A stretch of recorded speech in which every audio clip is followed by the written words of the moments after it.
Hi friends, இந்த பூக்களை பார்க்க எப்படி இருக்குன்னு சொல்லுங்களேன். எனக்கு பார்க்குறதுக்கு திடீர்னு பார்க்க ரோஸ் பூவை பார்த்த மாதிரி இருந்துச்சு. லைட் எல்லோ கலர் ரோஸ் பூவை பார்த்த மாதிரி இருந்துச்சு. ஆனால் இது ரோஸ் இல்லைங்க, சாமந்தி வகையை சேர்ந்ததுன்னு நினைக்கிறேன். நானும் இப்போ தான் ஃபஸ்ட்டாக பார்க்குறேன். இந்த பூவை பார்க்கக்கூடிய டைம் எனக்கு ரொம்ப பிடிச்சிருந்துச்சு. அதோட பெட்டல் எல்லாம் ஷேப்பாக அழகாக இருந்துச்சு.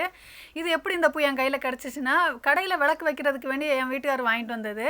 உதிரி பூவாக வாங்கிட்டு வந்தார். ரோஸு இதெல்லாம் மிக்ஸ் பண்ணி கொடுத்து விட்டுருந்தாங்க ஒரு கவரில். எடுத்து பார்க்கக்கூடிய டைம் எனக்கு ரொம்ப பிடிச்சிருந்துச்சு, டிஃப்ரெண்ட்டாக இருக்கேன்னு சொல்லிட்டு அதான் எடுத்து வச்சு இருக்கேன். இந்த பூவோட பேர் தெரிஞ்சா சொல்லுங்க ஃப்ரெண்ட்ஸ். இது வழுதனைங்க, பச்சை கத்திரிக்காய் ரோட்டு சைடு கடந்துச்சு. வண்டி ஏறி இறங்கிட்டு இருந்துச்சு. பார்க்கறதுக்கு விதைக்கு ரெடியா இருக்கேன்னு சொல்லி தூக்கிட்டு வந்துட்டேன். எடுத்துட்டு வந்து ஓப்பன் பண்ணி பார்த்தா அவ்வளோ விதை இருக்குங்க.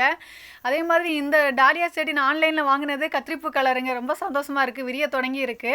அதே மாதிரி பாவக்காவும் நீங்கள் காய்ச்சி நின்றுதான் பார்த்துருப்பீங்க, அழகா இருக்குது. இது வந்து காந்தாரிங்க, எப்படியாவது காப்பாற்றி எடுக்கணும்னு நினச்சே காப்பாற்றி எடுத்துட்டேன். இந்த ரோஸில் அவ்வளோ நிறைய பூத்துச்சுங்க. எல்லாம் வாடி போயிடுச்சு. எல்லாத்தையும் கட் பண்ணி விட்டுட்டு இருக்கேன். இந்த வீடியோ பிடிச்சா லைக் பண்ணுங்க, சப்ஸ்கிரைப் பண்ணுங்க. தேங்க்